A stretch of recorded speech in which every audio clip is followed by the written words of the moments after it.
നമസ്കാരം, എല്ലാവർക്കും ട്രിന്നേക്കോസിലെ മറ്റൊരു വീഡിയോയിലേക്ക് സ്വാഗതം. ഇന്ന് ഞങ്ങൾ ഗുരുവായൂരാണുള്ളത്. ഗുരുവായൂരത്തെ വിശേഷങ്ങളുമായിട്ടാണ് ഇന്നത്തെ ഞങ്ങളെ വീഡിയോ. ജീവിതത്തിലെ ചില യാത്രകൾ നമ്മൾ പ്ലാൻ ചെയ്യുന്നതാണ്, പക്ഷേ ചില യാത്രകൾ ദൈവം തന്നെ പ്ലാൻ ചെയ്യുന്നതാണെന്ന് തോന്നും. ഇന്നലെ ഞങ്ങൾക്ക് ഗുരുവായൂർ അങ്ങനെ ഒരു അനുഭവം കിട്ടി. അത് സത്യമായിട്ടും ഇത്രയും തിരക്കിനിടയിലും എല്ലാം ഇത്ര ഭംഗിയായി നടക്കുമെന്ന് നമ്മൾ ഒരിക്കലും വിചാരിച്ചില്ല അല്ലെ. ഇന്നലത്തെ ആ സന്തോഷം നിങ്ങളോടും കൂടെ പങ്കുവെക്കുകയാണേ.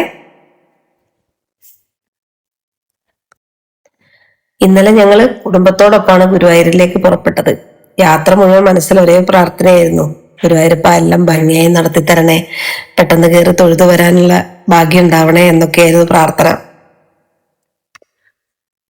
ഗുരുവായൂർ എത്തിയപ്പോഴാണ് ശരിക്കും ഞങ്ങൾ ഞെട്ടിയത്. ഭയങ്കര തിരക്ക്, ആളുകളുടെ ഒരു തിരമാലയായിരുന്നു അവിടെ.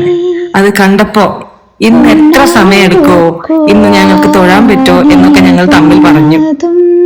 പക്ഷെ ഒരു കാര്യം ഞങ്ങൾ വിശ്വസിക്കുന്നു, മനസ്സ് നിറഞ്ഞു വിളിച്ചാൽ ഗുരുവായൂരപ്പൻ വഴി തുറന്നു തരുന്നത്. അത് തന്നെയായിരുന്നു ഇന്നലെ ഞങ്ങൾക്ക് സംഭവിച്ചത്.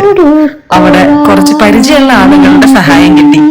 അതിനപ്പുറം ഗുരുവായൂരപ്പന്റെ അനുഗ്രഹം. എല്ലാം വളരെ പെട്ടെന്ന് തന്നെ നടന്നു. നീണ്ടൊരു കാത്തിരിപ്പൊന്നും ഇല്ലാതെ വളരെ സമാധാനത്തോടെ ആയിരുന്നു അല്ലെ നമ്മൾ ഇന്നലെ തൊഴുതത്. ശരിക്കും പറഞ്ഞ ആ തൊഴുത നിമിഷം എങ്ങനെയാന്ന് വെച്ചാ, ഭഗവാൻ നേരിൽ കണ്ട ആ നിമിഷം പറയാൻ വാക്കുകളില്ല. ഇത്ര തിരക്കിനിടയിലും ആ ഒരു നിമിഷം മനസ്സിന് കിട്ടിയത് ഭയങ്കര സമാധാനമായിരുന്നു. അതാണ് ഗുരുവായൂരപ്പന്റെ പ്രത്യേകത. കണ്ണടച്ച് പ്രാർത്ഥിച്ചപ്പോൾ മനസ്സ് മുഴുവൻ നിറഞ്ഞുപോയി. ചില അനുഭവങ്ങൾ പറഞ്ഞറിയിക്കാൻ പറ്റില്ല കേട്ടോ, അനുഭവിച്ചാൽ മാത്രമേ അത് മനസ്സിലാവൂ. ഈ യാത്രയുടെ മറ്റൊരു വലിയ സന്തോഷം എനിക്കും എന്റെ അനിയനും ഉണ്ടായിരുന്ന തുലാഭാരമായിരുന്നു. കുറെ നാളുകളായിട്ട് പ്രാർത്ഥിച്ചു വെച്ചിരിക്കുന്നതായിരുന്നു. അതും ഇന്നലെ നടത്താൻ പറ്റി. അതിന്റെ കൂടെ തന്നെ ചുറ്റുവിളക്ക് കത്തിക്കാനുള്ള ഭാഗ്യം ഉണ്ടായിട്ടു. സന്ധ്യസമയത്ത് തന്നെ ചുറ്റുവിളക്ക് കത്തിക്കുന്നുണ്ടായിരുന്നു. അപ്പം അതും ഞങ്ങൾക്കൊരു ഭാഗ്യം തന്നെയായിട്ട് തോന്നി.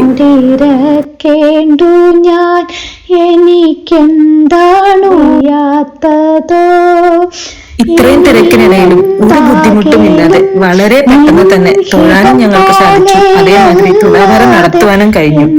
അത് കഴിഞ്ഞപ്പോ മനസ്സിലുണ്ടായ ഒരു സന്തോഷം പറഞ്ഞറിയിക്കാൻ പറ്റില്ല. ഒരു വലിയ ഉത്തരവാദിത്വം പൂർത്തിയായതുപോലെ തന്നെ ഞങ്ങൾക്ക് തോന്നി. ചില ടൈമിലൊക്കെ പല ആളുകളും പറഞ്ഞിട്ട് ഒരുപാട് പേര് പറയാറുണ്ട്, ഗുരുവായൂർ പോയാൽ ഭയങ്കര തിരക്കാണ്, ബുദ്ധിമുട്ടാണ് എന്നൊക്കെ.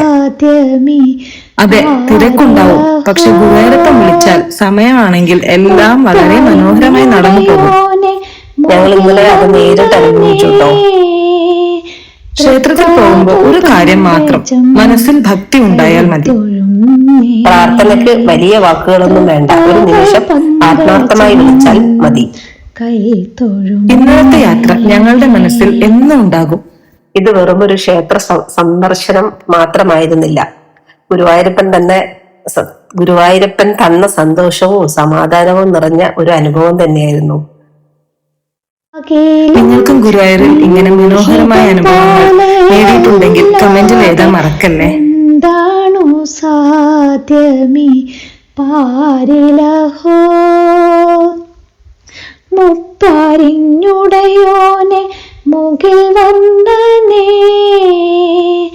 തൃപ്പാദ പങ്കജം കൈതൊഴുന്നേ, തൃപ്പാദ പങ്കജം കൈതൊഴുന്നേ.